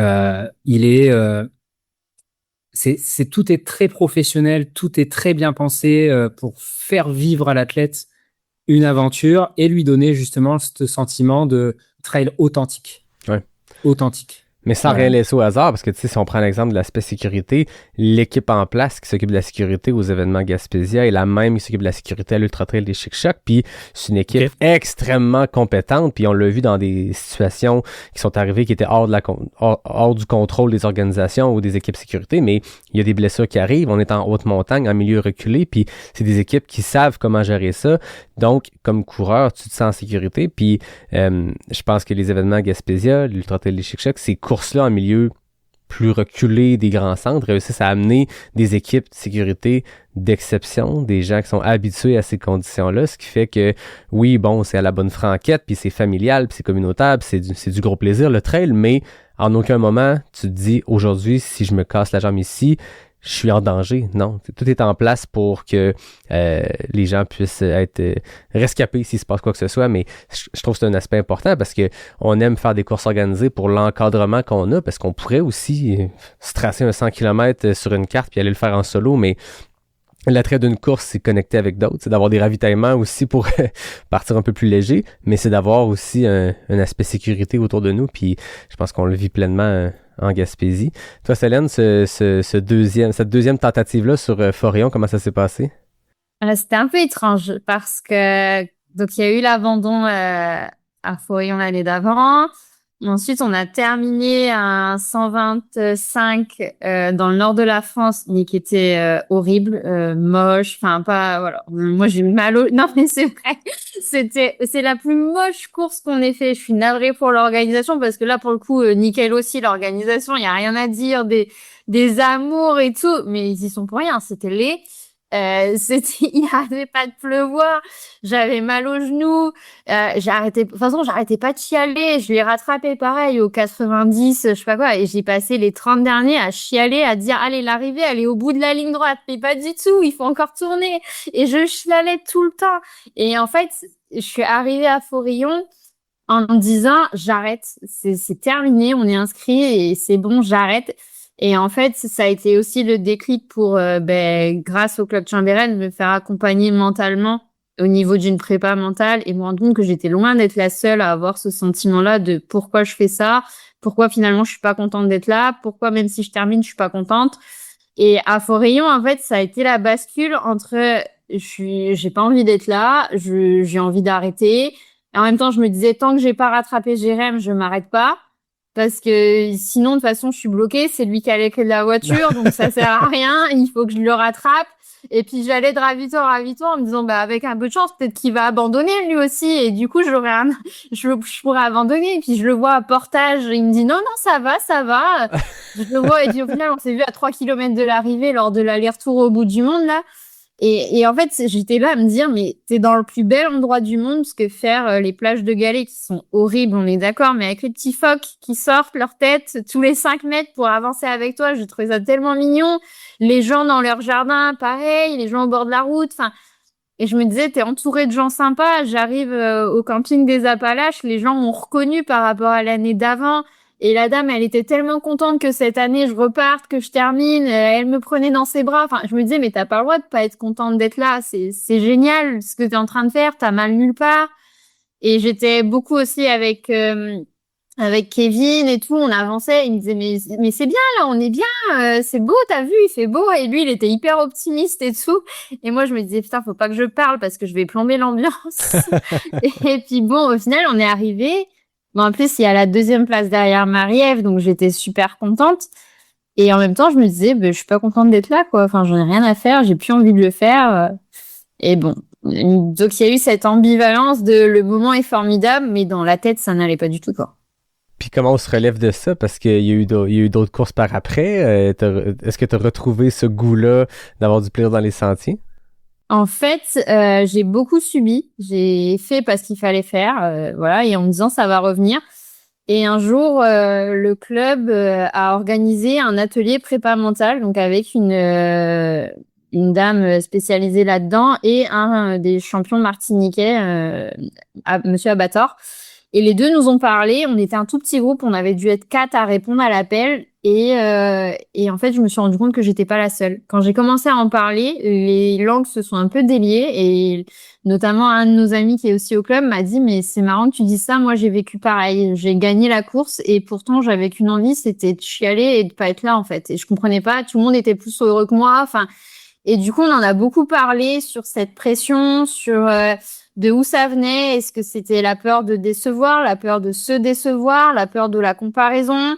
Est-ce que c'était vraiment qu'on n'aimait pas ça et on avait le droit de pas aimer ça, on avait le droit c'est pas parce que tout le monde fait des 100 km, c'est tout aussi glorifiant de faire du 10, du 5 ou même de pas courir et de faire du tennis, enfin voilà et en fait ça a vraiment été une remise à plat de qu'est-ce que je fais là, pourquoi je le fais et est-ce que j'ai envie de le faire?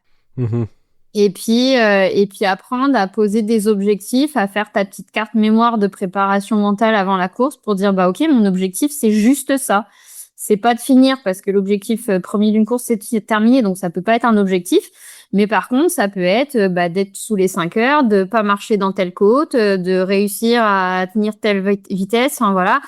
Et le fait de faire cette petite carte-là, même si c'est dans ma tête avant chaque course, ça me permet de me reposer un petit peu et puis aussi de remettre en perspective le fait que quand bien même ça soit une course à l'étranger, quand bien même ça soit un 100 miles, quand bien même tu veux aller chercher un podium ou pas, en fait ça changera pas ta vie et tu vas pas décevoir tes parents vont pas moins t'aimer parce que t'as pas réussi. Au boulot, on va pas te virer parce que t'as fait 4e au lieu de 3 et parce que de toute façon, ceux qui savent ce que c'est, savent ce que c'est. Et ceux qui savent pas, savent pas. Donc, de toute façon, tu leur dis, j'ai mis 30 heures ou j'en ai mis 20, ils se rendent pas compte de ce que ça veut dire. Donc, au final, j'ai appris un peu à me délester du poids des autres. Et puis, l'essentiel, c'est que j'arrive à être contente et fière de moi à la fin. J'ai suivi ma prep. Et déjà, rien que ça, c'est une victoire de suivre ta prep sans embûche. Et après, la course, maintenant, c'est un peu la cerise sur le gâteau, si ça se passe bien. Et puis sinon, c'est la cerise tout court, et puis c'est tout. Il n'y a pas le gâteau. Un petit changement de mindset, puis on était C'est ça. reparti, la passion est redevenue brûlante, puis tu continues de courir avec toujours autant de plaisir. J'avais dit à 10, j'arrête. C'était mon objectif. J'avais dit jamais à 10 ultra, j'arrête. Et puis après, j'ai dit, bon, à 15, j'arrête. Et j'ai arrêté de compter. Je crois qu'on n'est pas encore à 15, mais... Je pense pas qu'on peut prendre cette décision-là. Voilà, on arrêtera quand on s'arrêtera. On avait eu la discussion d'ailleurs avec Marie-Ève après Gaspésia-Sens sur son podcast. Et c'est ce qu'on se disait. Le jour où t'as plus envie, tu fais pas. Le jour où t'as plus envie, tu fais pas. Personne, il n'y a pas de pression extérieure. Il y a quelque chose que j'aime pas trop dans l'ultra distance. Alors c'est pas foncièrement lié à la pratique, c'est plus l'image qu'on a des gens qui le font, surtout depuis que ça s'est démocratisé, depuis que c'est un peu sous le feu des projecteurs, des réseaux sociaux, des influenceurs, etc. Je veux pas jouer au vieux con, hein. Mais on nous dit souvent, ouais, t'es un warrior, t'es vraiment une warrior, c'est incroyable. Non, des warriors, il y en a des vrais sur des terrains de guerre qui, voilà, eux, c'est des warriors. Nous, personne nous a mis un flingue sur la tempe pour prendre un dossard et s'inscrire. On le fait parce qu'on a envie de le faire. Le jour où tu le fais parce que tu te sens obligé de le faire, là, c'est un problème. Nous, voilà, évidemment que tu as une pression avant le départ ou la veille. On dort toujours très mal la veille. Mais la seule pression, c'est celle que toi, tu te mets. Au fond, le monde, il va pas s'arrêter de tourner si tu un échec.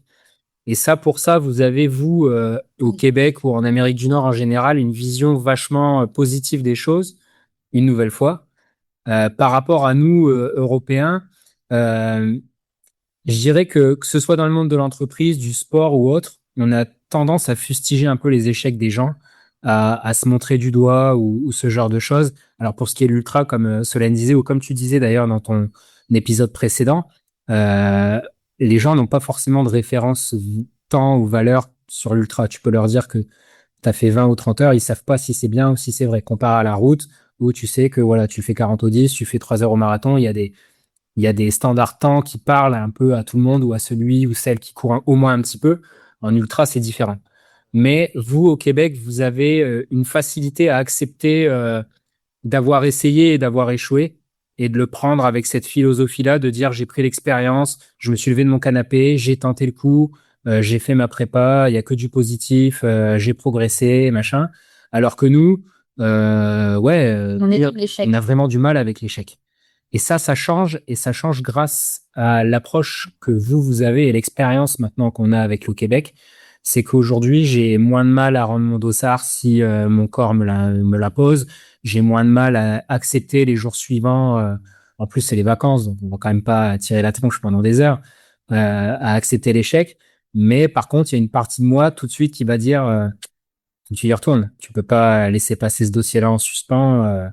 Il faut que tu complètes. Et ça, c'est voilà l'état d'esprit un peu français européen dont on se démettra pas. C'est que voilà, c'est pas une culture de la réussite, mais on est habitué depuis tout petit à vraiment fustiger l'échec beaucoup plus que peut-être même dès le plus jeune âge, que les enfants québécois, où vous avez des discours vachement positifs sur le fait d'essayer. Mm-hmm. Nous, c'est essayer, intéressant. c'est pas suffisant.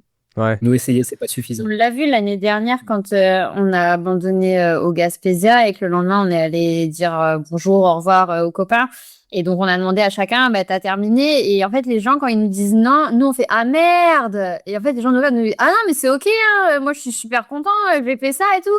Et toi t'as fini. Et donc moi j'ai les larmes aux yeux, je dis bah non, comme d'habitude moi j'ai la barrière du 90e kilomètre apparemment, faut que je les reprenne à 2-3 fois. Donc je dis non, j'ai arrêté à 90. Et en fait moi j'ai envie de chialer et lui il me dit mais non mais c'est super, t'as fait 90, mais waouh super. En fait, et tout de suite, on s'est dit, mais tu vois, il y a un monde entre ce que nous, on est en train de vivre et eux, alors que t'en as qui ont abandonné au 130e. Enfin, il y a de quoi être rageant, quoi. Tu te dis, Ouais. mais il était presque. Quand tu sais l'engagement que ça demande, c'est aussi financier, organisationnel, toutes les semaines qu'il y a avant l'entraînement.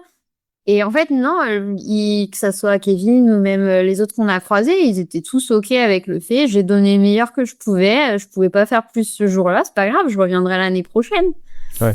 Ah, puis tu l'as dit en début d'épisode, Jérémy, tu sais, ça reste que c'est... Qu'est-ce qui se passe cette journée-là?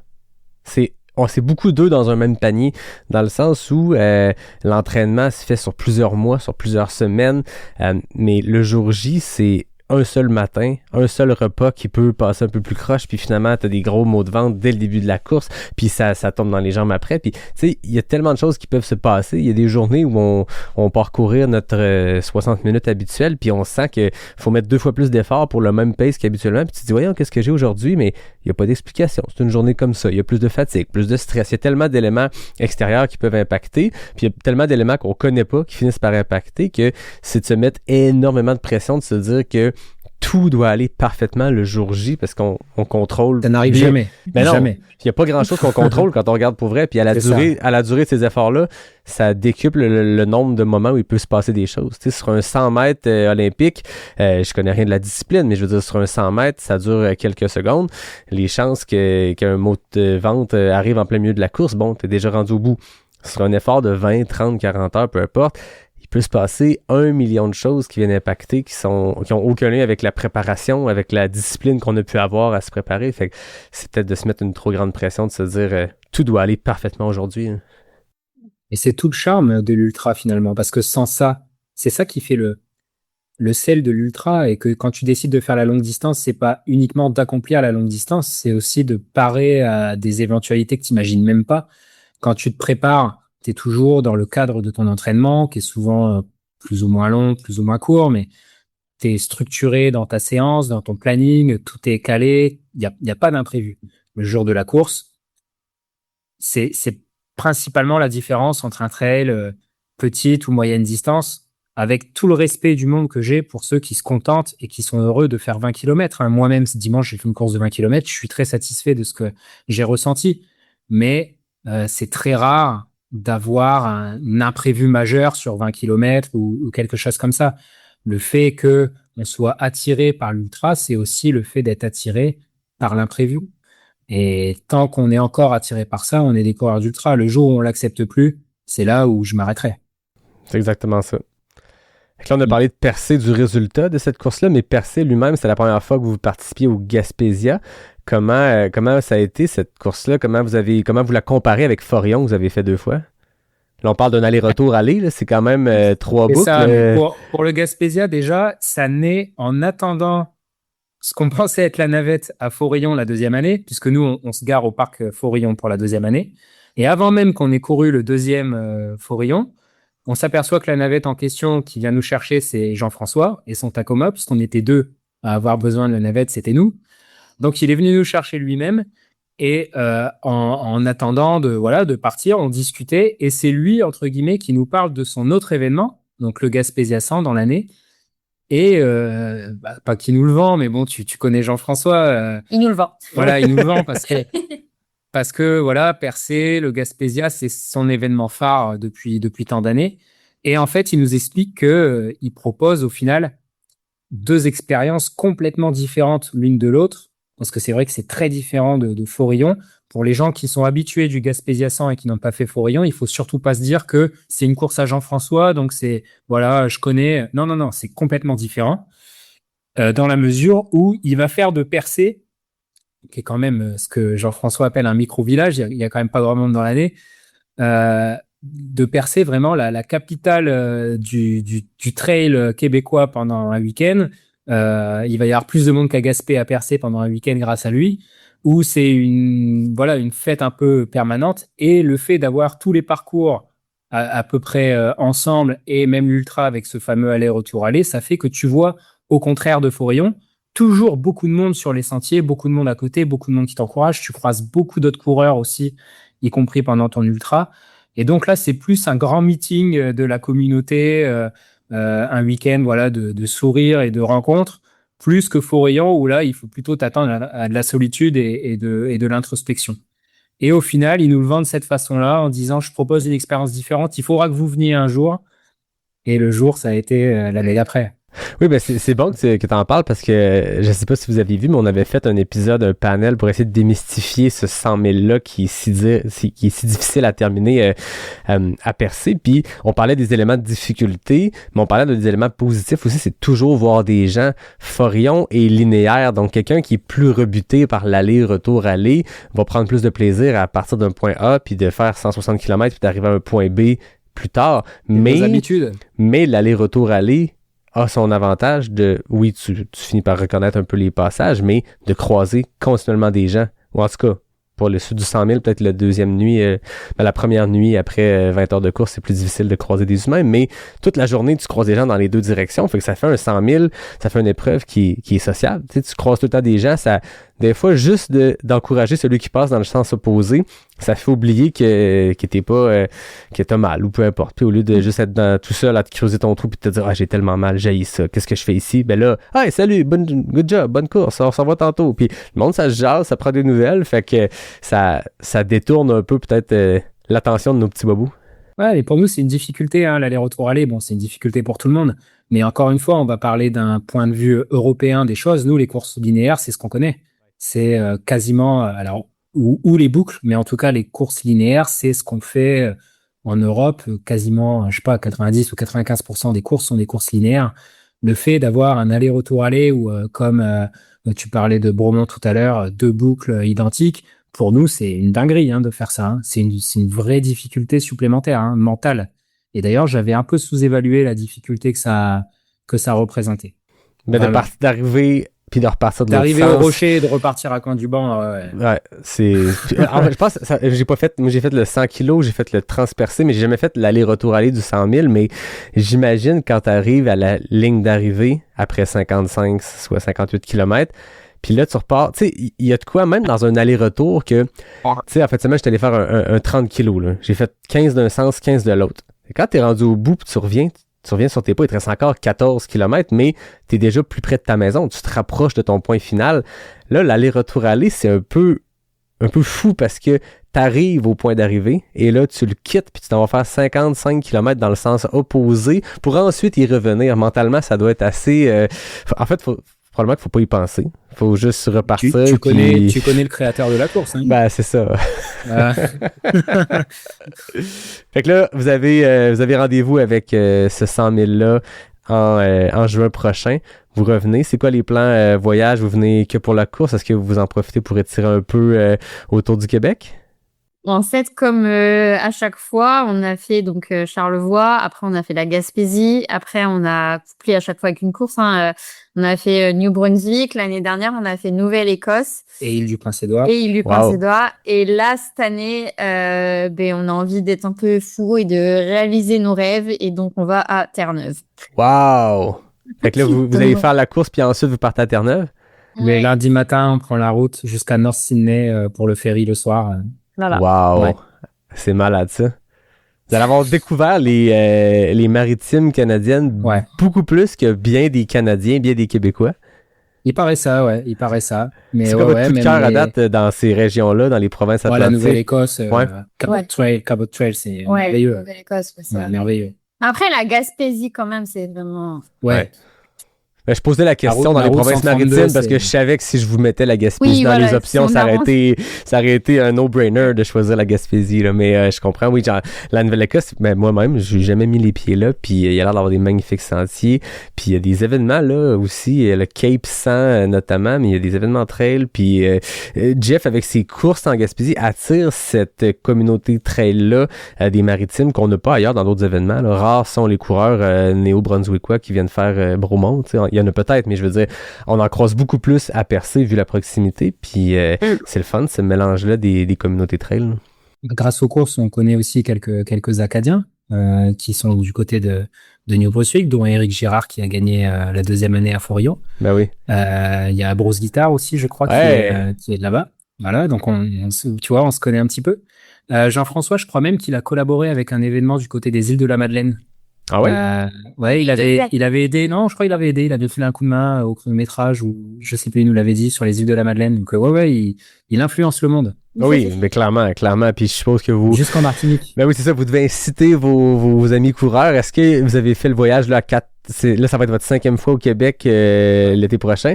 Est-ce qu'avec le temps, vous avez influencé des copains martiniquais de venir au Québec avec vous? Ah, on les travaille. Mais On les va y travaille. arriver.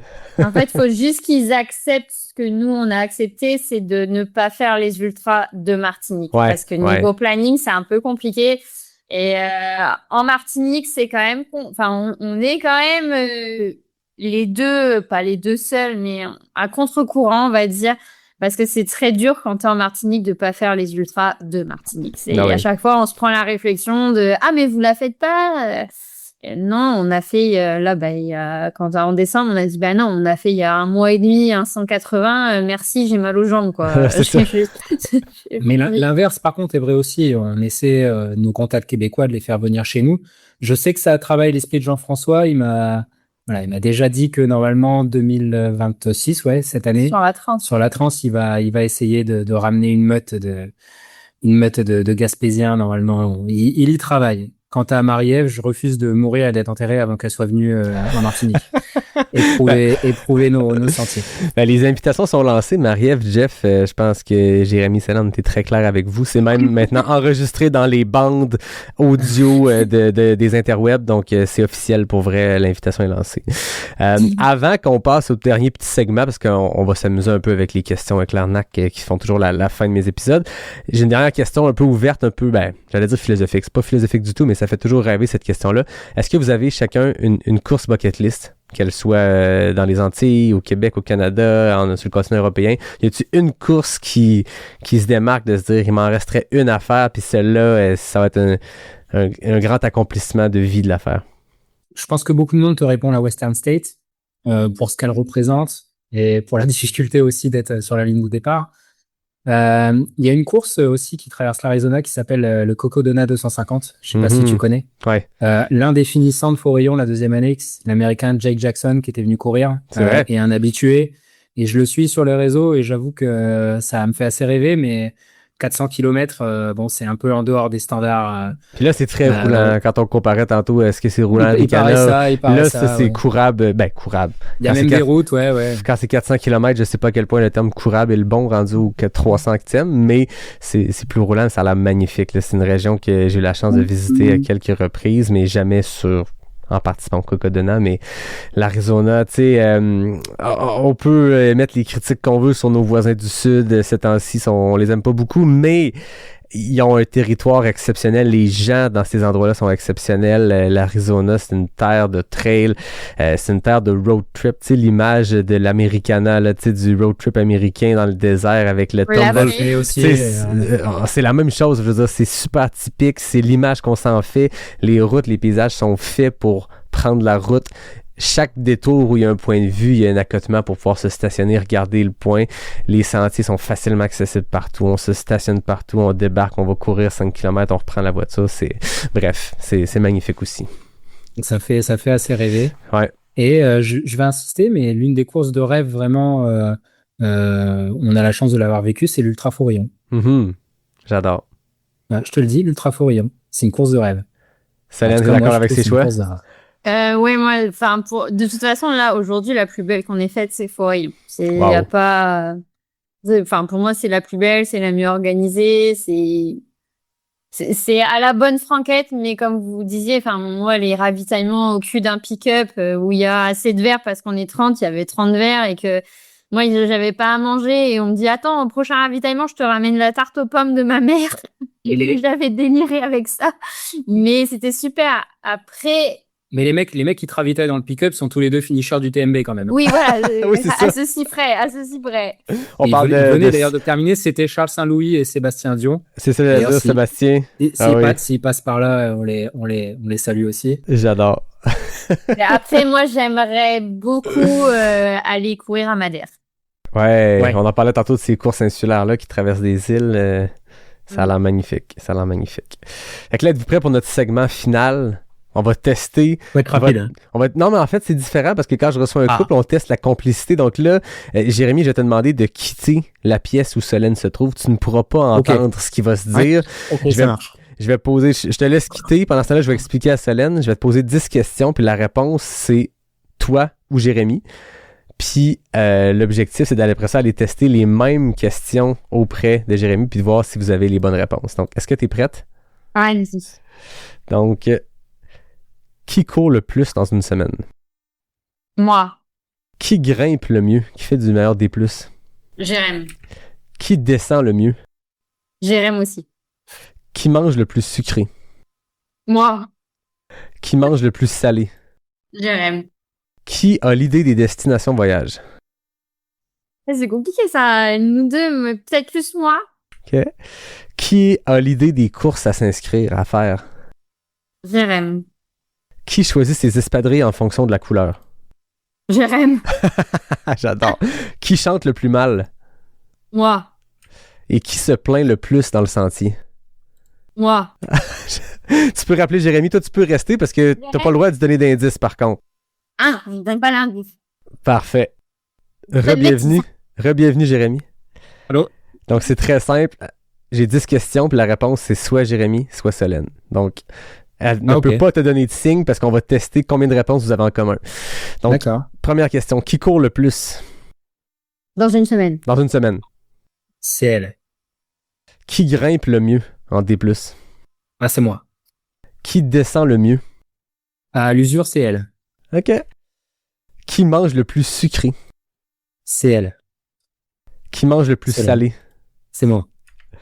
Qui a l'idée des destinations voyage? Là, en l'occurrence, c'était plus moi. Qui a l'idée des courses à faire, à s'inscrire?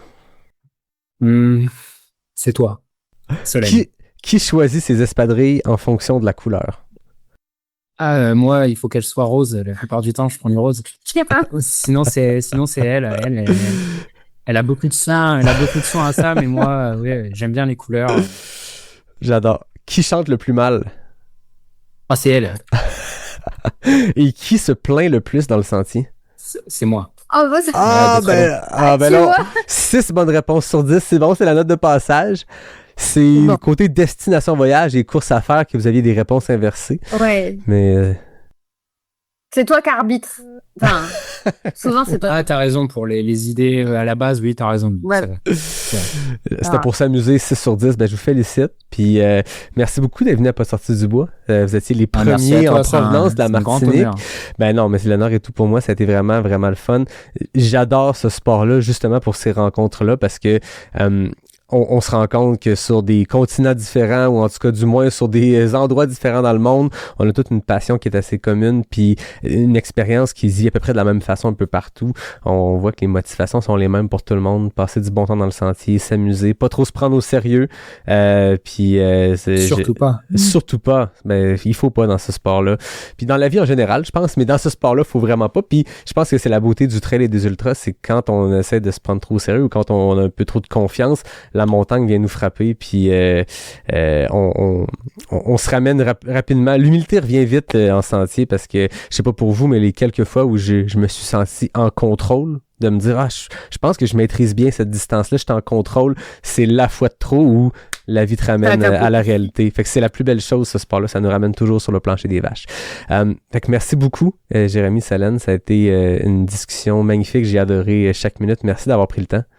Merci à toi, et puis comme pour Jean-François et Marie-Ève, tu apprécieras aussi la Martinique, viens faire un épisode, t'appelleras ça Pas sorti de la jungle. J'adore. Plutôt que Pas sorti du bois, mais voilà, si t'es de passage surtout, fais-le nous savoir. Ben écoute, c'est sur la bucket list, c'est assuré, puis je compte faire ce sport-là longtemps. Super. C'est assuré, ces courses-là insulaires, j'ai jamais eu la chance d'en faire aucune de celles qu'on a parlé tantôt en début d'épisode, puis j'ai cette fascination-là d'aller partir d'un point A, de traverser une île, d'aller croiser ces montagnes, des volcans ou autres, puis d'arriver de l'autre côté de l'île. Sont toutes sur la bucket list, mais les communes françaises, les endroits où c'est des communautés francophones, francophiles qui sont près de nous, là, veut pas, on se dit pas qu'on est cousins avec les Français pour rien, il y a plein de similitudes culturelles, malgré les différences dont tu as parlé, Jérémy, ça reste que d'aller visiter Martinique, Guadeloupe, c'est dans les plans, puis je vous fais signe, quand ça devient un plan confirmé, c'est assuré. Ça marche. Puis à ceux et celles qui vous croiseront à Gaspésie, à Percé cette année, allez les saluer, allez leur souhaiter une bonne course, puis je vous souhaite de vous rendre au bout de cet aller-retour-aller, puis de vous amuser dans cette magnifique course qui est le Gaspésia Ultra Trail, qui est rendu, ça fait longtemps que c'est un incontournable, mais je pense que c'est un événement dont je parle beaucoup, parce que toutes les personnes qui y passent, toutes les personnes qui y vont sont marquées, puis se sentent quasiment obligées d'en parler sur le podcast, parce que tous les bons souvenirs de trail sont souvent ramenés à ces événements-là pour tout ce qu'ils nous font vivre. Fait que on salue Jeff au passage. Une fois de plus, il a été nommé sur le podcast. C'est un concours entre est-ce que je dis plus souvent le mot Roots sur le podcast ou est-ce que je dis plus souvent le mot Gaspésia sur le podcast. Je pense que c'est un concours sur 264 épisodes, puis on sait toujours pas qui gagne. Bref, merci à Jeff, mais merci surtout à vous de votre temps aujourd'hui. Ça a été très intéressant. Ouais, merci à toi, merci à Jeff. Et dans les petites pensées aussi, avant qu'on se quitte, on connaît un petit peu de monde maintenant. Je saluerai aussi Thomas Duhamel, qu'on a croisé 2 fois en Gaspésie, une fois à Forillon quand il est venu éclater tout le monde sur le 100 km et une fois l'année dernière après l'édition des légendes, là, tu sais, l'édition des finissants. On avait pris une petite pite ensemble après, donc voilà, on a une petite pensée pour lui, pour René Morissette aussi, qui avait fait l'épisode spécial de Pas sorti du bois aussi avec Anne Bouchard, qu'on a rencontré aussi la première année, la deuxième année à Forillon. Ça avait été riche en enseignements d'ailleurs cet épisode-là, merci. Et vous êtes en train de nommer le Hall of Fame du trail québécois, là, Thomas Duhamel, René Morissette, Anne Bouchard, c'est des légendes. Là. S'il y avait un panthéon du trail, il y aurait des bustes à leur image. Là. Tu sais quelle est la seule course que Thomas Duhamel ait jamais abandonnée? Transmartinique. Exactement. Ouais, je me rappelle quand je me préparais à l'acquérir au podcast, j'avais vu ça. Lui qui a fait la diagonale des fois 2 reprises, lui qui a gagné l'Ultra Trail Gaspésia à 3 reprises consécutives. Donc, si Thomas n'est pas venu au bout de cela, c'est qu'elle doit être vraiment difficile parce que connaissant le bonhomme, connaissant la force de ce gars-là... Mais il reviendra lui aussi. Il y a une revanche à prendre. L'année où Mathieu Blanchard vient le gagner, ils avaient fait une petite villa entre Québécois et Martinique, on en parle encore aujourd'hui. Ah ouais? Ouais. Ça a marqué l'esprit. Elle est célèbre. Ça avait été une fiesta assez permanente de quelques jours. Donc voilà. Et on pensera aussi à nos copains Vicky et Guy qui nous avaient accueillis chez eux. J'en ai encore des frissons à quel point la gentillesse qu'ils avaient eue à notre égard quand on a voyagé. Donc on les salue aussi, je sais qu'il écoutera l'épisode. Non, on salue tout ce beau monde-là, puis au plaisir de vous croiser sur les sentiers québécois dans le futur ou en Martinique. Mais on va partager des kilomètres ensemble, il n'y a aucun doute là-dessus. Ça marche. Comme d'habitude, je termine en remerciant David Hébert pour le design graphique, Fred Desroches pour le thème musical, NAC qui est le partenaire principal du podcast et qui, au moment où on enregistre cet épisode, viennent d'annoncer que Courtney Dauwalter rejoint son équipe. Je tenais à le mentionner comme ça. C'est quand même une immense nouvelle pour une compagnie québécoise qui fait sa marque à l'international, mais là, de signer la plus grande des grandes, la reine du trail. C'est une belle prise, donc je salue les amis de NAC qui ont dû travailler fort pour ça. Merci à Café Charlevoix, Noctem et Mox Mocktail. Puis à tout le monde, je vous dis à très bientôt pour le prochain épisode de Pas sorti du bois, le podcast 100% trail.